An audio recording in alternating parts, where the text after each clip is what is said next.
तो 5G यानी 5 generation के शो में अब वक्त है खबरों के सेंसेक्स का, यानी वो शो जिसमें हम आपको दिखाते हैं वो खबरें जिन पर पूरे दिन नजर होती है। खबरों के सेंसेक्स में आज कौन सी खबर बड़ी होगी, किस खबर पर पूरे दिन हलचल रहेगी, खबरों के सेंसेक्स में उस पर खबर की पूरी जानकारी, उसकी ABCD बताएंगे आपको। आज की सारी बड़ी खबरें दिखाने के लिए हमारे साथ हमारे जुड़ेंगे देश भर में फैले हुए रिपोर्टर जिनकी रहती है खबरों के बाजार पर पैनी नजर। और पहली खबर के लिए चलेंगे मेरे सहयोगी नैना के पास।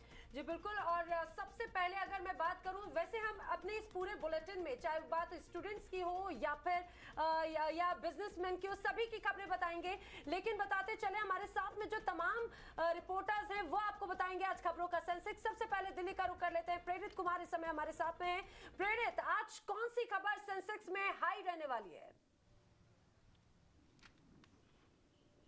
जी हाँ, सेंसेक्स में जो खबर जो सबसे हाई पे रहेगी वो खबर है कि भारत का मुकाबला आज बेल्जियम के साथ था। ओलंपिक में गोल्ड मेडल को लेकर के फाइनल मैच था और जहां भारत को 5-2 से शिकस्त जरूर मिली है, लेकिन अगले 5 अगस्त को एक बार फिर से मैच खेला जाना है सेमीफाइनल का। तो भारत कहीं ना कहीं जो है सो भारत के लिए ब्रॉन्ज की उम्मीद अभी भी बची हुई है। ये खबर जो है आज पूरे दिन भर भारत के सेंसेक्स में ये खबर बनी रहेगी, क्योंकि 1980 के बाद ये पहला मौका था जहां भारत गोल्ड मेडल लेकर के आती, लेकिन भारत ने गोल्ड मेडल नहीं जगह तक नहीं पहुंच पाई है। लेकिन 5 अगस्त को जो मैच होनी है उसमें कहीं ना कहीं भारत के नागरिकों को जरूर यह उम्मीद है कि भारत ब्रॉन्ज जरूर जीतेगी। और 1980 के बाद पहली बार कोई ओलंपिक में भारतीय हॉकी टीम जो है वो भारत में कोई मेडल लेकर के आएगी। मेंस हॉकी की बात कर रहे हैं, बिल्कुल प्रेरित सही कह रहे हैं आप। 5 तारीख के ऊपर अभी निगाहें टिकी हुई हैं। सीधा करेंगे ज्योत्सना की तरफ। रंजीता झा हमारे साथ लाइव मौजूद है। रंजीता, क्या खबर है आज दिल्ली से? क्या कोई सियासी हलचल रहने वाली?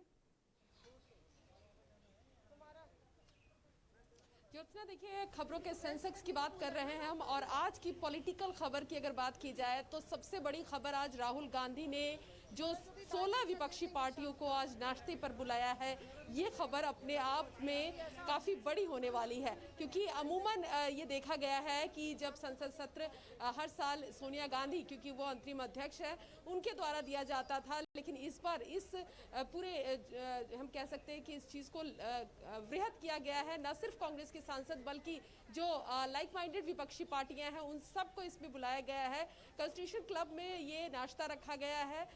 तमाम जो विपक्षी पार्टियां हैं जो कांग्रेस के साथ है या फिर कांग्रेस के साथ होने की जिसको उम्मीद है कि वो आने वाले समय में, चाहे वो 2024 का लोकसभा चुनाव हो, उस दौरान कांग्रेस के साथ दिखेंगे, उन तमाम नेता के सांसद जो राज्यसभा और लोकसभा सांसद हैं उनको आज नाश्ते पे बुलाया गया है। हालांकि कांग्रेस की तरफ से ये कहा जा रहा है कि ये सिर्फ नाश्ते पर बुलाने की प्रक्रिया है, लेकिन नेता जब इतनी बड़ी संख्या में जुटेंगे, राहुल गांधी यहाँ मौजूद रहेंगे, तो राजनीतिक तौर पर जो है वो बड़ी हलचल हम कह सकते हैं। संसद का सत्र चल रहा है और विपक्षी पार्टियों की एकजुटता संसद में दिखी है। जिस तरह से सरकार को घेरने की कोशिश तमाम विपक्षी पार्टी कर रही है, ऐसे में आज की जो ये खबर है ये सेंसेक्स में बड़ी जो हम कह सकते हैं बड़ी खबरों में एक मानी जा रही है। बिल्कुल रंजीता, और इसको ब्रेकफास्ट डिप्लोमेसी कहा जाना गलत नहीं होगा। कौन कौन लोग वहां पहुंचे इसकी जानकारी आपसे लेंगे, लेकिन हमारे साथ कुंदन लगातार हमारे साथ बने हुए हैं। कुंदन, दिल्ली से और क्या बड़ी खबर इस वक्त है? संसद का सत्र चल रहा है और करीब 13 दिन का वक्त हो चुका है और एक दिन भी सत्र नहीं चला है। ऐसे में आज बीजेपी की जो संसदीय दल की बैठक होती है, अमूमन मंगलवार को पार्लियामेंट सत्र के दौरान जो तमाम सांसद होते हैं उसे बीजेपी के वरिष्ठ नेता, खुद प्रधानमंत्री, राष्ट्रीय अध्यक्ष और वरिष्ठ नेताओं की बात करें तो अमित शाह लोग मुलाकात करते। ये मुलाकात काफ़ी अहम होगी क्योंकि प्रधानमंत्री या राष्ट्रीय अध्यक्ष या फिर बड़े नेता अपने सांसदों को ये गुड़ मंत्र बताएंगे कि संसद के फ्लोर पे कैसे उन्हें काम करना है। और जो अपोजिशन के तरफ से लगातार आरोप लगाया जा रहा है कि आप संसद नहीं चलने दे रही, सरकार चर्चा नहीं चाहती, पेगासस से सरकार भाग रही है, किसानों के मुद्दे से बच रही है, इसका कैसे काउंटर किया जा सके। और खासकर चुनाव, माफ कीजिएगा, सत्र के बाद जब संसद अपने इलाके में जाएंगे तब क्या नैरेटिव सेट करना है, तब अपोजिशंस के इस आरोप का क्या जवाब देना है। क्योंकि अपोजिशंस लगातार जो 2 बड़े मुद्दे हैं, क्योंकि किसान आंदोलन देश में 8 महीने से चल रहा है, उत्तर प्रदेश में आने वाले वक्त में चुनाव है और इस चुनाव में किसानी एक बड़े मुद्दा रहेगा। खासकर वेस्टर्न यूपी का पूरा बेल्ट जिसमें 100 से ज्यादा विधानसभाएं सीधे तौर पे प्रभावित होती है। सो कुल मिलाकर नरेंद्र मोदी अपने सांसदों को वो गुरु मंत्र देंगे या फिर जो पार्टी के वरिष्ठ नेता हैं वो बताएंगे कि आखिर इस आर्गुमेंट का क्या जवाब दिया कुंदन। जाए और पूरे नैरेटिव को अपने तरीके से कैसे सेट किया जाए कि सरकार बहस करने को तैयार है, सरकार प्रमुख मुद्दों पे चर्चा करने को बिल्कुल तैयार है, कुंदन। लेकिन चर्चा अपोजिशंस के तरफ जी। से नहीं की जा रही है और एक तरह से राजनीतिक तौर पे तरीके की जा रही है। 19 तो ये तारीख खबर से आज शुरू हुआ के ये मॉनसून सत्र राजनीतिक और कुंदन, संसद- बिल्कुल। और इसमें तीनों मुद्दे, चाहे वो पेगासस का मुद्दा रहा हो, महंगाई का मुद्दा रहा हो, किसान आंदोलन का मुद्दा रहा हो, सरकार के लिए मुश्किलें खड़ी इसमें हुई हैं और लोगों तक संदेश पहुंचाना बेहद जरूरी है कि सरकार की नीतियां क्या हैं। दीपिका, खबरों के सेंसस में अगली खबर कहां से? अगली खबर पटना से है और पटना के लिए सीधा रुख करेंगे श्याम सुंदर का। श्याम सुंदर, वैसे तो जातीय जनगणना एक बहुत बड़ा मसला इस वक्त सियासी गलियारों में देखने को मिल रहा है। आज की सबसे बड़ी खबर क्या है? पे जिस तरीके से कल नीतीश कुमार ने जातीय जनगणना पे बात की हो या जिस तरीके से पेगासस मुद्दे पे उन्होंने विपक्षी दलों का साथ दिया हो, वो कहीं ना कहीं चौंकाने वाला था, क्योंकि कहीं ना कहीं वो बीजेपी को कटघरे में खड़ा करता है। जातीय जनगणना पे नीतीश कुमार ने साफ तौर पे कहा कि बीजेपी इससे बिल्कुल नहीं मुकर सकती है, क्योंकि बिहार विधानमंडल से 2 बार प्रस्ताव पारित किया गया था और दोनों बार जब प्रस्ताव पारित किए गए थे तो बीजेपी ने भी उसके पक्ष में वोट दिया था। तब मुख्यमंत्री नीतीश कुमार का कहना है कि जब बीजेपी ने भी इस मुद्दे पर साथ दिया था सरकार का और जो प्रस्ताव पारित हुआ था उसमें बीजेपी के लोगों ने भी समर्थन में वोट दिया था, अब वो कैसे मुकर सकते हैं? तो ये कहीं ना कहीं बीजेपी के लिए बहुत चौंकाने वाली है और बहुत एम्बैरेसिंग सिचुएशन हो जा रही है, क्योंकि कल नीतीश कुमार ने जिस तरीके से लगातार 2-3 बयान दिए, एक पेगासस मुद्दे पे नीतीश कुमार ने जिस तरीके से विपक्षी दलों का मानो साथ दिया हो, वो बीजेपी के लिए बहुत शॉकिंग था।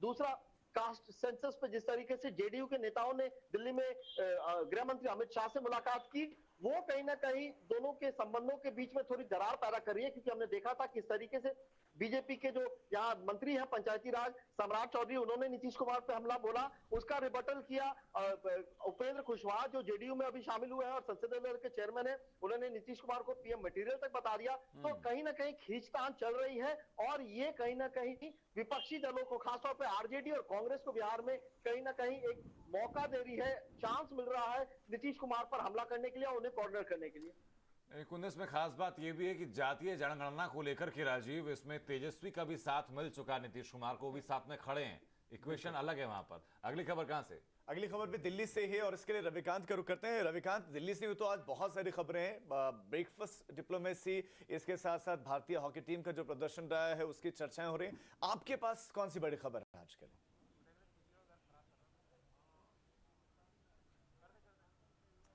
देखिए, आज की सबसे बड़ी खबर है और ये कोइंसिडेंट है कि 2 बैठकें दिल्ली में एक साथ चल रही हैं। 9:30 बजे सुबह संसद भवन के अंदर बीजेपी संसदीय दल की बैठक बुलाई गई है, जिसमें प्रधानमंत्री और भारतीय जनता पार्टी के तमाम बड़े नेता मौजूद रहेंगे। दूसरी तरफ कांग्रेस पार्टी ने 17 पार्टियों को यहाँ पर ब्रेकफास्ट पर निमंत्रण दिया है और उनका ये कहना है कि जो बचे हुए दिन हैं उन पर उन बचे हुए दिनों में 3 चीज़ों पर चर्चा होनी चाहिए। पहला मामला है पेगासस का और नेशनल सिक्योरिटी का। दूसरा, जिस तरीके से पेट्रोल और डीजल के दाम बढ़े हैं उस पर चर्चा की डिमांड की जा रही है। और तीनों जो कृषि कानून सरकार के द्वारा बनाए गए हैं वो किसानों के हित में वापस लिए जाएं। इसी रणनीति को काउंटर करने के लिए संसद भवन में सरकार की क्या रणनीति होगी, इस पर प्रधानमंत्री अपने तमाम बड़े नेताओं के साथ बैठक कर रहे हैं। और सूत्रों से मिली जानकारी के मुताबिक राजनाथ सिंह को ये जिम्मेदारी दी गई है कि वो अपोजिशन के बड़े लीडर्स से बातचीत करें और जितने भी बचे हुए दिन हैं लेकिन उसमें जो रविकांत, बिल्कुल ये मुद्दे बराबर बने हुए, लेकिन बाबुल सुप्रियो का नाम भी इस वक्त चर्चा में, और क्योंकि 2 दफा पिछले 2 हफ्तों में 2 दफा उनकी जेपी नड्डा के साथ मुलाकात हो चुकी है। बाबुल सुप्रियो को लेकर अपडेट क्या है?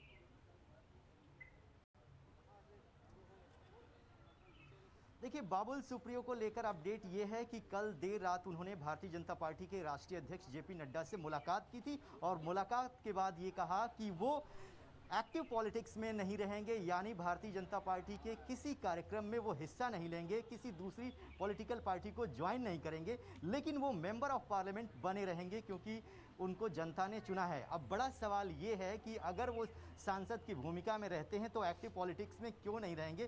क्या वजह है कि उन्होंने इस बात का ऐलान किया कि वो सक्रिय राजनीति में नहीं रहना चाहते? अभी नेगोशिएशन दोनों तरफ से जारी है, क्योंकि बाबुल सुप्रियो चाहते हैं कि जो गलती उन्होंने की उसको पार्टी माफ़ कर दे, लेकिन पार्टी की तरफ से संकेत दिया गया है कि वो उनको इस तरीके से माफ़ नहीं करेगी, क्योंकि उनको पार्टी के फोरम पर आकर माफ़ी मांगनी होगी और तमाम चीज़ें जो उन्होंने पार्टी के खिलाफ जाकर कही हैं, टीएमसी को बढ़ावा दिया है, उनकी तारीफ की है, ये सारी जानकारी पार्टी के पास है। इसीलिए पार्टी ने कहा है कि जो फैसला है अब बाबुल सुप्रियो को लेना है, पार्टी उनको मनाने नहीं जा रही है। और बाबुल सुप्रियो एक ऐसा सेफ रास्ता ढूंढ रहे हैं जिससे वो अपनी इज्जत बचा के पार्टी में दोबारा सम्मान के साथ वापसी चाहते हैं। ये नेगोशिएशन जो है अभी फिलहाल जारी है। बिल्कुल रविकांत, हालांकि जो शुरुआती जो 2 दफा की मुलाकात हुई थी जेपी नड्डा के साथ, ये अटकलें थीं कि शायद पार्टी मनाना चाह रही हो, लेकिन आपने साफ कर दिया कि पार्टी मनाना नहीं चाह रही, बल्कि बाबुल सुप्रियो को माफी मांगनी होगी जो उन्होंने तमाम चीजें कही हैं। अगली खबर के लिए रुक करेंगे हमारी सहयोगी नैना का। बिल्कुल, अगली खबर उत्तर प्रदेश से जान लेते हैं। उत्तर प्रदेश की आखिर वो ऐसी कौन सी खबर है जो सेंसेक्स में ऊपर रहने वाली है, जान लेते हैं आमिर हक से। आमिर जी, आज देखिए उत्तर प्रदेश में कांग्रेस पार्टी की ओर से दलित स्वाभिमान दिवस मनाया जाएगा उत्तर प्रदेश के सभी 75 जिलों में, और साथ ही साथ दलित स्वाभिमान यात्रा निकाली जाएगी। जाहिर है जिस तरह से राजनीति करवट लेती हुई दिखाई दे रही है उत्तर प्रदेश में पिछले 2 महीनों से, और आने वाले 2022 के विधानसभा चुनाव से 6-7 महीने पहले ही राजनीति शुरू हो गई है, तैयारी शुरू हो गई है, सभी पार्टियों की कवायद शुरू हो गई है अपनी अपनी राजनीति चमकाने की। और इसमें पिछले दिनों हमने देखा कैसे बहुजन समाज पार्टी ब्राह्मण सम्मेलन कर रही है, प्रबुद्ध सम्मेलन के नाम पर। समाजवादी पार्टी भी आने वाली 5 अगस्त से शुरुआत करने वाली है ब्राह्मणों को लुभाने के लिए, सम्मेलन करने के लिए। ऐसे में दलित समाज को लुभाने के लिए कांग्रेस पार्टी ने शुरुआत की है, और आज से 2 दिन का दलित स्वाभिमान दिवस समारोह मनाया जाएगा। उसको दलितों तक ये बात पहुंचाने की कोशिश की जाएगी कि कांग्रेस पार्टी ने दलित समाज के लिए बहुत कुछ किया है। खासतौर से वो बात पृष्ठभूमि में है कि जब पहले प्रधानमंत्री जवाहरलाल नेहरू ने 3 अगस्त को ही बाबा साहब भीमराव अंबेडकर को कानून मंत्री के तौर पर जिम्मेदारी सौंपी थी, और उसी बात को दलितों तक, दलित वर्ग तक, दलित समाज तक पहुंचाने के लिए ये 3 अगस्त के दिन दलित स्वाभिमान दिवस मनाने की बात की गई है। तो देखना होगा आने वाले दिनों में ये राजनीति किस तरफ ले जाती है कांग्रेस पार्टी को उत्तर प्रदेश में, क्योंकि जाहिर है बीते दिनों जो हालत है कांग्रेस पार्टी की वो बहुत अच्छी नहीं रही है प्रदेश में। बिल्कुल आमिर, और ये बात भी साफ थी कि जो सपा के साथ विधानसभा चुनाव लड़ा था 2017 का कांग्रेस पार्टी ने निराशा का प्रदर्शन किया था, और ये भी कहा गया था कि समाजवादी पार्टी को ये गठबंधन करने का नुकसान हुआ है। उसके अगर आप अजय कुमार लल्लू को छोड़ दें तो उनके चेहरे के अलावा कोई और चेहरा प्रदेश भर में ऐसा नहीं जिनको जनता शायद जानती भी हो, जो कि मुश्किल एक खड़ी हो सकती है सामने। दोस्तों, खबरों के सेंसेक्स में अगली खबर कहां से? प्रदीप दत्ता हमारे साथ इस समय जम्मू से लाइव मौजूद है। प्रदीप, वहां से क्या खबर है आज?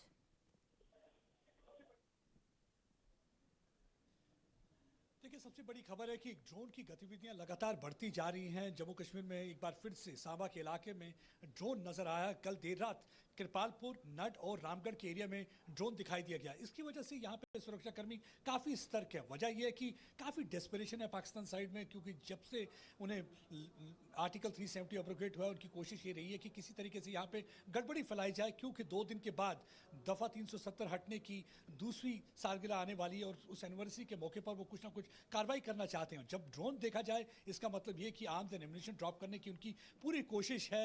हमने देखा कि पिछले कुछ दिन पहले कानाचक जो अखनूर का इलाका है, वहाँ पे जम्मू कश्मीर पुलिस ने एक ड्रोन गिराया था। उस ड्रोन के अंदर एक 5 किलो की आईडी मिली है। इनपुट्स जो हमारे सुरक्षा कर्मियों से हमें मिल रहे हैं, उससे ये पता चलता है कि पाकिस्तान की पूरी कोशिश है कि कम्युनल टेंशन फैलाई जाए और हिंदू डोमिनेटेड एरियाज में यहाँ पे अटैक किया जाए, और वही एक वजह है कि ड्रोन के जरिए वो हथियार भेजना चाहते हैं। दूसरी वजह ये भी है कि हमारी जो काउंटर इन्फिल्ट्रेशन ग्रिड है काफ़ी स्ट्रॉन्ग है, काफ़ी पुख्ता है। वहाँ पे गैप्स नहीं मिल रहे जहाँ से वो अपने आतंकवादियों को पुश कर सकें या आर्म्स एंड एम्युनिशन स्मगल कर सकें। इसी वजह से उन्होंने अपनी रणनीति बदलते हुए ड्रोन का इस्तेमाल किया। ड्रोन में एक तो डिनाइबिलिटी फैक्टर रहता है, क्योंकि अगर ड्रोन से वो हथियार यहाँ पे ड्रॉप करते हैं तो पूरे विश्व को ये कह सकते हैं कि पाकिस्तान उसमें पूरी तरह से इन्वॉल्व नहीं है। और अगर दूसरी चीज़ है सरप्राइज एलिमेंट, क्योंकि एक तरफ हमारे सुरक्षाकर्मी उन्हें निगाह दूसरी तरफ रखनी है और दूसरी तरफ आसमान की ओर भी निगाहें रखनी है कि कहीं पाकिस्तान की तरफ से ड्रोन ना आता हो। क्योंकि पिछले अगर देखा जाए तो अगर इन्हीं 72 घंटों की बात करें तो 14 बार सांबा इलाके में ही ड्रोन देखा गया है। और ये ड्रोन की वजह सांबा इलाका क्यों है? क्योंकि सांबा इलाका इंटरनेशनल बॉर्डर के साथ है,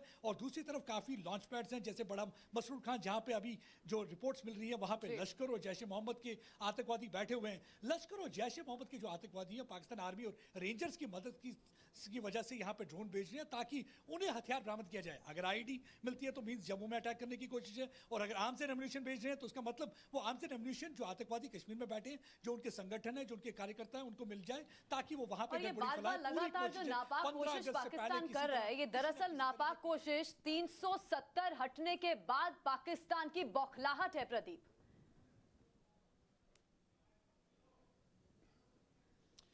बिल्कुल आपने सही कहा, ये बौखलाहट है, क्योंकि उन्हें जब दफा 370 हटाया गया था तब उन्हें लग रहा था कि यहाँ पे काफी हालत खराब हो गई, लोगों में आक्रोश होगा, लोग सड़कों पे आएंगे, लेकिन ऐसा कुछ भी नहीं हुआ। जम्मू कश्मीर के लोग जान चुके हैं और वो देख चुके हैं किस तरीके से पाकिस्तान पिछले 3 दशक से उनका इस्तेमाल कर रहा है, और उनकी वजह से लोग मारे जा रहे हैं। तो वो चाहते हैं एक पार्ट ऑफ डेवलपमेंट एजेंडा बने, पीस और प्रॉस्पेरिटी के साथ जाए, और जम्मू कश्मीर के लोग साथ नहीं दे रहे हैं। आपने देखा होगा जितने भी एनकाउंटर कश्मीर में हो रहे हैं, और ओपन पॉइंटेड इन्फॉर्मेशन कौन दे रहा है? सिविलियन प्रोवाइड कर रहे हैं, क्योंकि वो तंग आ चुके हैं इनके आतंकवाद से। उनको मालूम है कि पाकिस्तान उन्हें लगातार धोखा देता है। एक तरफ पाकिस्तान जहां भारत की पीठ में छुरा घोंपने की कोशिश करता है, दूसरी तरफ वहीं कश्मीरियों को वर्गला के उनको धोखा देता है, जिसकी वजह से आम युवा की जान गई है, कश्मीरी की जान गई है। कश्मीरी का इस्तेमाल कश्मीरी को मारने के लिए किया है। मेरे ख्याल से यही एक वजह है कि आप जम्मू कश्मीर के लोग उनके प्रोपेगेंडा का साथ नहीं दे रहे हैं। अब तंग आकर वो ड्रोन का इस्तेमाल कर रहे हैं, लेकिन कब तक करते रहेंगे? हमारे सुरक्षा बल के जवान काफी सतर्क हैं, उनमें जोश है, हिम्मत है, जज्बा है। पिछले 3 दशक छोड़िए, आप देखिए मेजर डेवलपमेंट मैं देखता हूं वहां पर घाटी में, खासतौर पर कि जहां पहले कहा जाता था कि जो लोकल लोग हैं वहां पर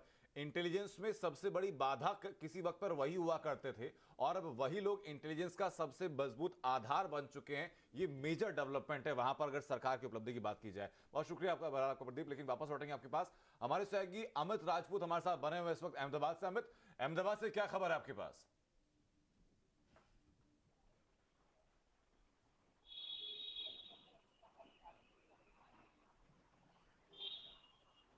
अमिताभ तक आवाज पहुंच रही है?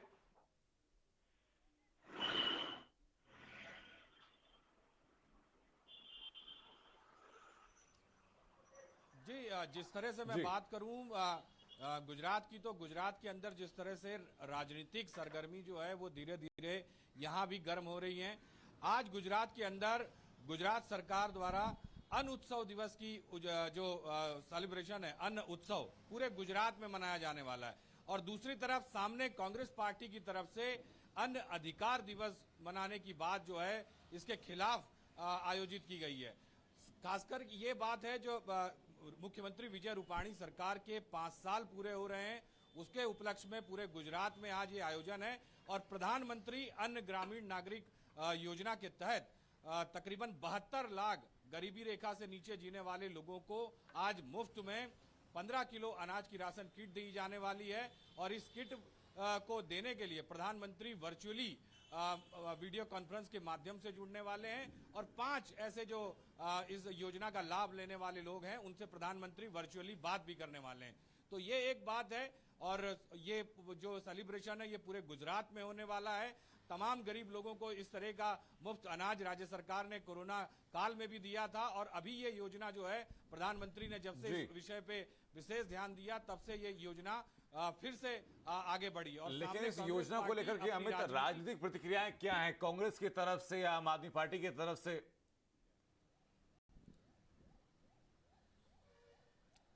देखिए, कांग्रेस पार्टी की मैं बात करूं तो कांग्रेस पार्टी का साफ साफ कहना है कि भारतीय जनता पार्टी इस तरह का आयोजन करके सरकार अपनी योजना जो है, फेल सरकार है, वो अपनी उपलब्धियां जो हैं उसे जो उन उपलब्धियां हासिल नहीं कर पाई हैं वो उपलब्धियां बता के आने वाले 2022 के चुनाव के लिए तैयारी कर रही है।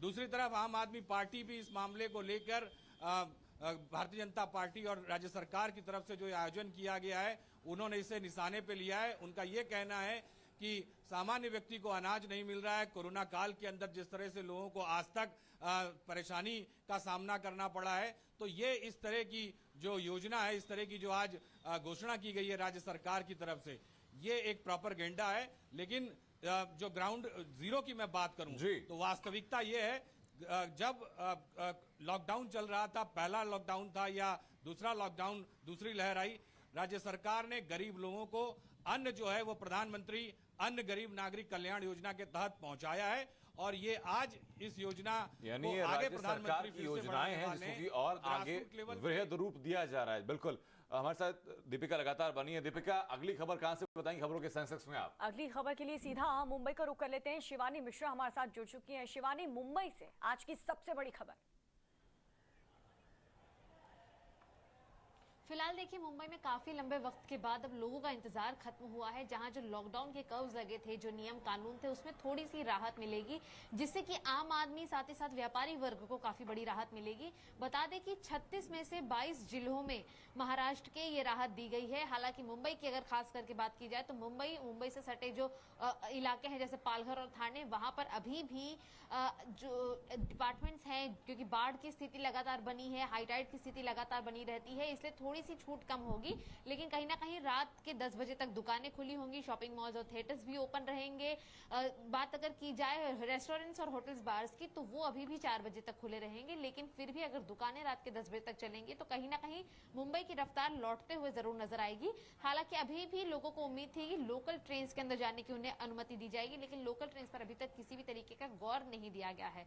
सामान्य रूप से लोगों को ट्रैवल करने की इजाजत होगी। एक जो पैगाम लगाया गया था कि शाम के 7 बजे के बाद लोग बाहर नहीं निकल सकते, वैसा कर्फ्यू भी खत्म कर दिया गया है।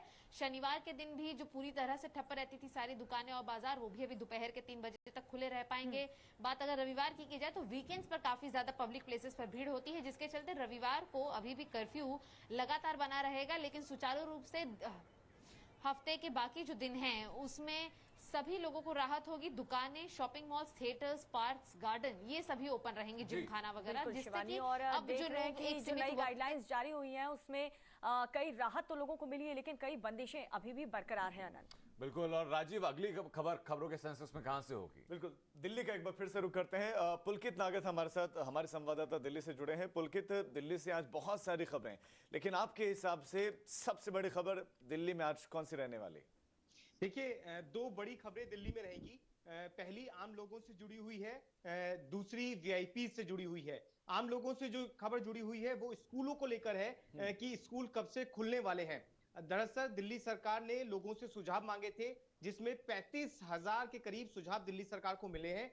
शुरुआती सुझाव जो दिल्ली सरकार को मिले हैं वो इस ओर इशारा कर रहे हैं कि ज्यादातर लोग ये चाहते हैं कि दिल्ली में जल्द से जल्द स्कूल खोल दिए जाएं। मार्च 2020 को दिल्ली सरकार ने आदेश पारित किया था, जब कोरोना की लहर अपने पीक पर थी, कि दिल्ली के तमाम स्कूल बंद किए जाते हैं। जनवरी 2021 के अंदर 10वीं और 12वीं के बच्चों को छूट मिली थी। उस समय दिल्ली के अंदर कोरोना थोड़ा कम था, उस समय ये छूट दी गई कि बच्चे स्कूल जा सकते हैं, अपने टीचर से मिल सकते हैं, और अगर कुछ उन्हें शिक्षा के बारे में कुछ सुझाव या कुछ चीजें टीचर से लेनी है तो वो स्कूल में जाकर बातचीत कर सकते हैं। अब दिल्ली सरकार को जो शुरुआती सुझाव मिल रहे हैं वो इस ओर इशारा कर रहे हैं कि दिल्ली में जल्द स्कूल खुलने वाले हैं। दूसरी खबर वीवीआईपी से जुड़ी रहेगी। दिल्ली में विधायकों की सैलरी बढ़ाने को लेकर दिल्ली कैबिनेट के अंदर प्रस्ताव लाने की तैयारी की जा रही है। हालांकि दिल्ली सरकार पहले भी विधानसभा से इसे पास करा चुकी है, लेकिन केंद्र की तरफ से इसे स्वीकृति नहीं मिली थी। अब दोबारा से दिल्ली सरकार की कोशिश विधायकों की सैलरी बढ़ाने को लेकर है। जी, तो ये तमाम बड़ी खबरें लगातार आप तक हम लोगों ने पहुंचाई। 5G खबरों के सेंसेक्स में रुकेंगे, ब्रेक ले, ब्रेक के उस पार लौटेंगे, बताएंगे आपको इस सेंसेक्स में सबसे ऊपर खबर कौन सी रहेगी, कौन सी खबर है जिसकी दिन भर आज चर्चा होने वाली।